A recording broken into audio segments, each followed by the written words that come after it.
What's up, guys? Today I'm going to be doing the follow-up video to my last Mech video. And yeah, this video is going to be on Swarmhosts versus Mech.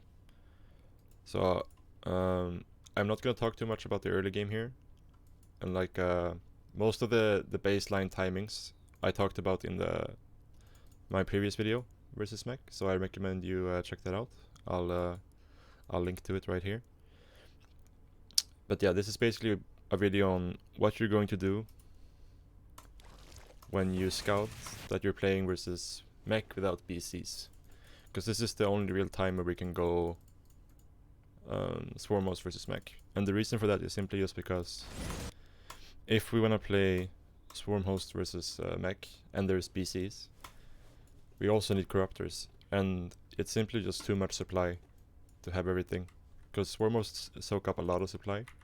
And on top of that, you need corruptors, and you also need to have like a decent ground army.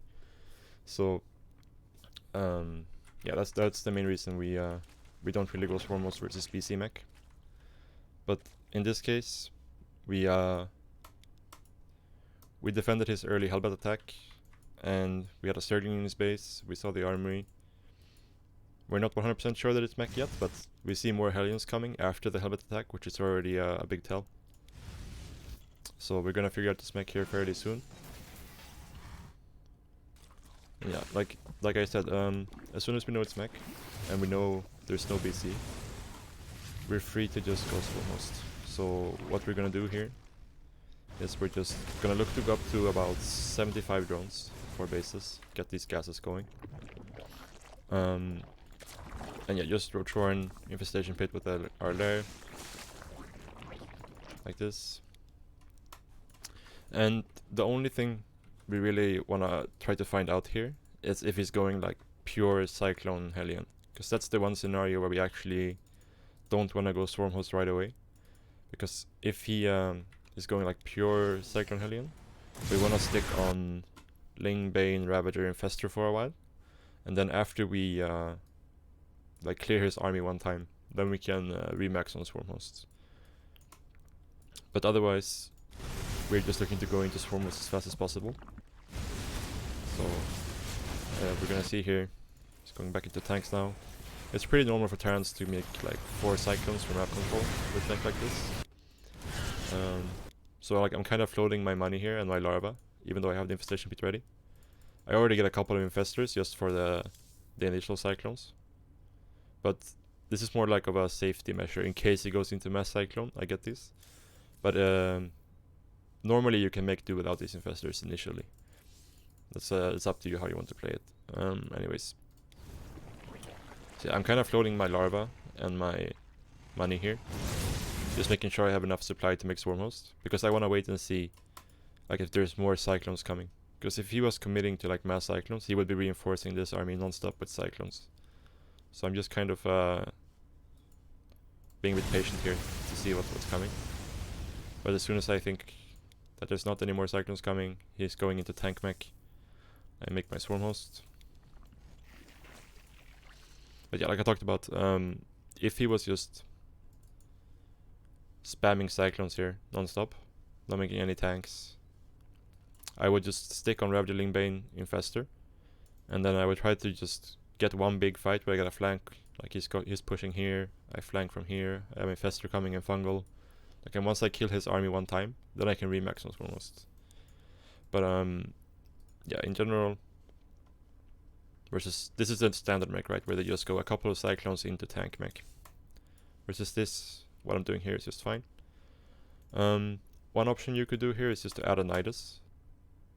That's completely fine, if you think you need it. This game I choose to not go for it, but it's a viable option. And yeah, in general here, we're just trying to protect our creep until our Swarmhosts are out.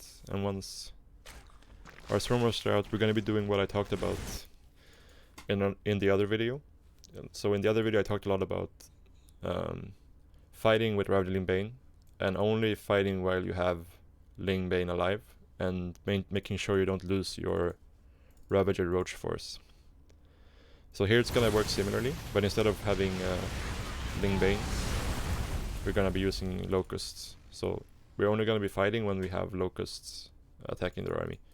And as soon as we're out of locusts, we're gonna try to disengage. So it's the same concept, but because the Swarmhosts are very supply heavy, our drone count is a lot lower. So this is the drone count we're looking for with this style.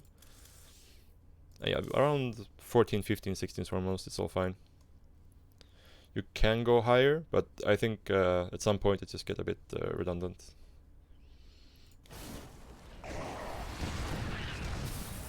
So yeah, the main thing we want to think about when we're sending our locust waves is just we want to make sure that we know where his army is.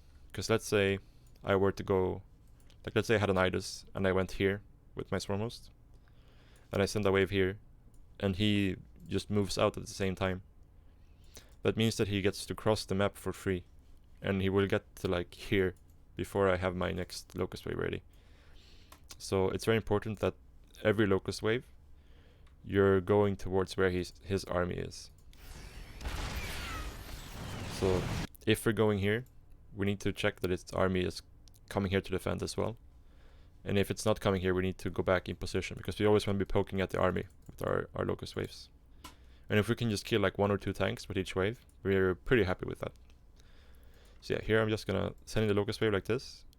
It's important that you micro the locust wave as well. Don't let it just land on the first unit it sees. You want to be move commanding it and then using swoop on top of the tanks. Because if you don't do that, what's going to happen is they're all just going to land on the nearest hellbat, and they're all just going to die instantly to the tank fire, and the turn is going to lose like 1 or 2 hellbats. And we don't want that. We want to get the tanks here.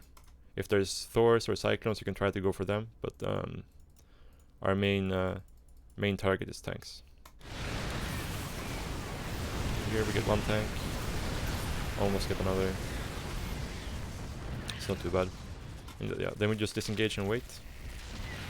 I could have done like a small roach run by up here at the same time. That would be fine. But in general, just try to stop them from expanding. But like I talked about, make sure that every time you're sending a wave, you know where their army is. Because yeah, like I talked about, if we go here, we send the wave here, he gets to move across the map for free, and then it gets a lot harder for us. We want to wear this army down. And in the meantime, I'm adding on baning speed, just keep on upgrading. I'm not going to be making any more drones here, but you can keep expanding, that's fine, because you're going to start mining out these spaces, right? So you want somewhere to put your drones. Can go up to Hive as well once you have the money for it. But in general, we're just going to stay on mostly Roach Ravager. A couple of banings is fine, but you don't really need them. This composition could be like pure Roach Ravager Swarmhost most of the time. And again, if they're committing into Cyclones, you're going to need Infestors for Fungal, and preferably some banings as well.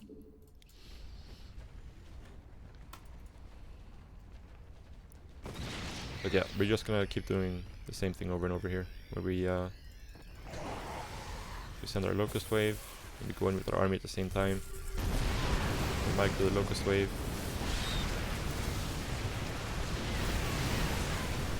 Here I overextended a little bit, it was a bit too much. But it's not the end of the world here. We're still trading at least equal, so we're fairly okay with this. Yeah, if he does any Hellion Run-bys and kills any drones, just remake those drones. So you stick around 72, 73, 74, something like that.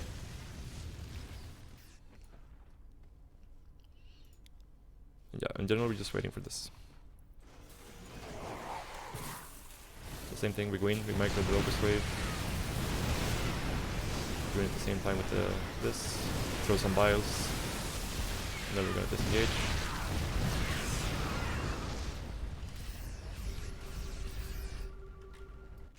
Yeah, we're just gonna be doing this over and over.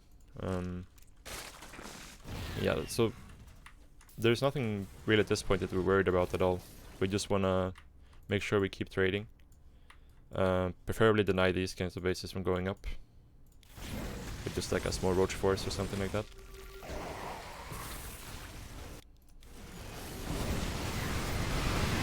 Here we got a really good fight there. Yeah, he's just just dead here. But even if we didn't get this this insanely good fight, we're already building quite a big bank. And we're gonna be like at least killing like 1 or 2 tanks every time with these waves. So we're gonna be wearing him down slowly. And yeah, that's about it. Like if you don't kill them, you just keep doing the same thing. You just keep sending locust waves at them and trading cost efficiently. Try to deny their 5th base from going up. And yeah, just make sure you stick on around 75 drones. Keep expanding. And yeah, basically you can just follow the principles from the other video that I did, which I'm gonna link. So yeah. I hope this this was useful for you guys. And yeah, let me know if you guys have any questions, stuff like that, and I'll try to answer it. And leave your thumbs up and your comment and all that stuff. And I'll see you guys again soon.